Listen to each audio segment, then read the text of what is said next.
This bill is set down for committee stage next sitting day. Call on Government Order of the Day number 2.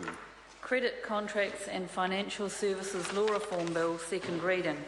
Mr Speaker. The Honourable Craig Foss. Thank you, Mr Speaker. Mr Speaker, I move that the Credit Contracts and Financial Services Law Reform Bill now be read for a second time. I would like to compliment the Commerce Select Committee for its consideration of this technically challenging piece of legislation.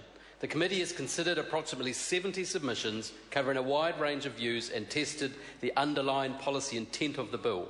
The policy intent remains sound. The Commerce Committee's report reflects the large amount of work which has gone into getting the bill to this point.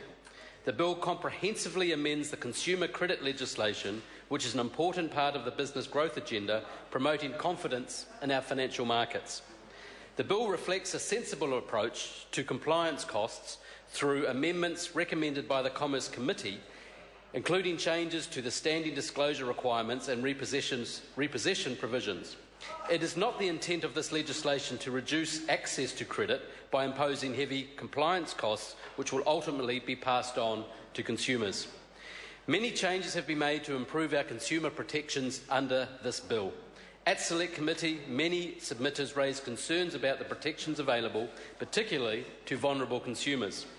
The bill has introduced already elevated consumer protection to the primary purpose of the Act and introduced the new concept of responsible lending.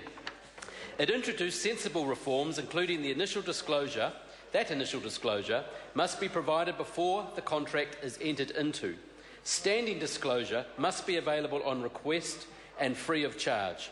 Overpayments must be refunded to the borrower. Hardship applications can be made by borrowers who are already in default. The Commerce Committee has helpfully refined many of these changes, and it is pleasing to see the proposals in the bill confirmed and strengthened. The amendments made by this bill ensure that the interests of consumers are protected, lenders compete effectively, and consumers can participate confidently in the market. The current law, the CCCFA, is a principle-based approach to consumer credit legislation. The lender responsibility principles will help consumers and lenders to identify the practices you would expect from a responsible lender. The Responsible Lending Code is intended to provide guidance and elaboration on the principles. Submissions to the committee ask that the status of the code should be clearer. Submitters were also impatient for the code to come into force as soon as possible. I share that impatience. We are keen to progress this legislation and the code. As a result, the committee has recommended that the bill specifies the code as non-binding, but also allows for work to begin on the code before the Act comes into force.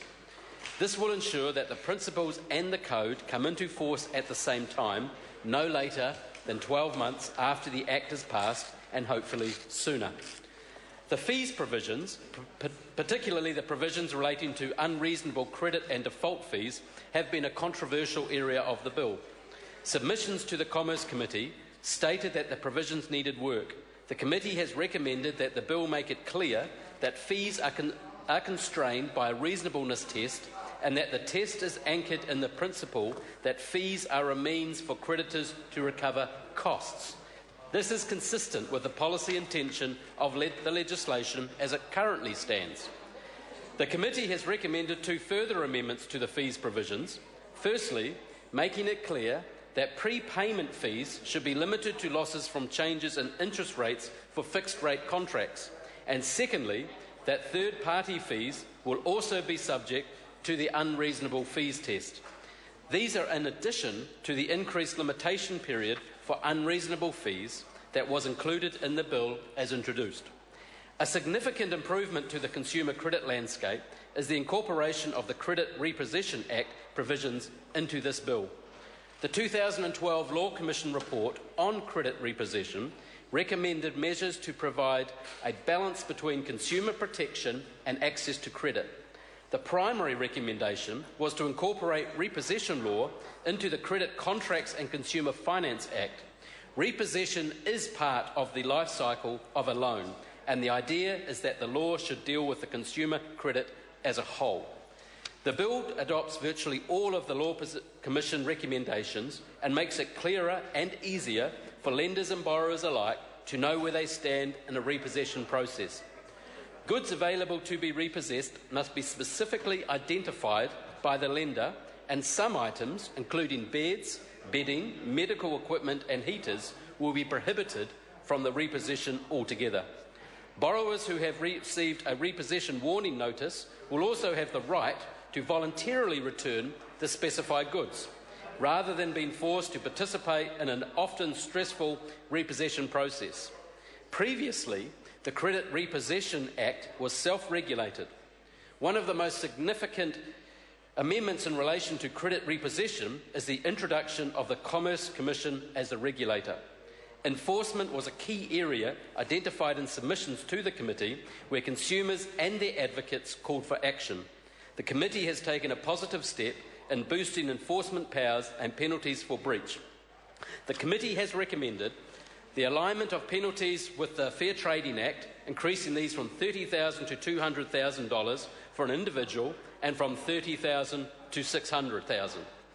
Increasing the amount of statutory damages available from $3,000 to $6,000, the introduction of an infringement regime which will allow the Commerce Commission to issue infringement notices in respect of minor misconduct or straightforward issue of fact. In addition, where a lender breaches the lender responsibility principles more than once, the court will be able to order certain persons not to act as creditors. This will provide a mechanism for recidivist irresponsible lenders to be banned from the market. I know that the Select Committee gave full consideration to the issue around interest rate caps. I note that in their report it states that whilst restricting interest rates may offer consumers protection from one form of high-cost credit, they consider that it may also have unintended consequences.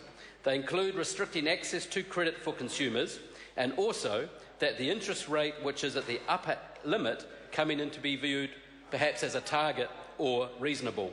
The committee considered that the provisions included in the bill, especially as they relate to disclosure, unreasonable fees and responsible lending, would reduce the risk of lenders offering unaffordable credit. I do agree with the committee on those findings.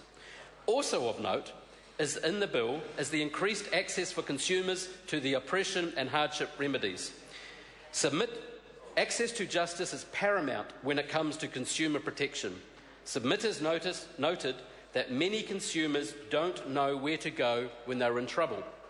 The bill will allow applications for hardship relief to be made once the debtor is already in default, and elaborates on the grounds for a court to reopen a credit contract on the grounds of oppression. The committee has recommended that specific references in the financial dispute resolution schemes are included within the Act, increasing their presence. To conclude, Mr. Speaker, I commend the committee for its consideration and examination of this bill. I believe this bill will be welcomed by lenders, borrowers, consumer groups, budget advisors, regulators and the like. We want the consumer credit market to work as effectively as possible. Reshaping the consumer lending environment is an important part of the government's business growth agenda. These changes will boost confidence in the role that consumer credit plays in our financial markets, while providing increased protection for New Zealand's most vulnerable consumers. Mr. Speaker, I commend this bill to the House. The question is that the motion be agreed to. Mr. Speaker. I call Carol Beaumont. Thank you very much, Mr. Speaker.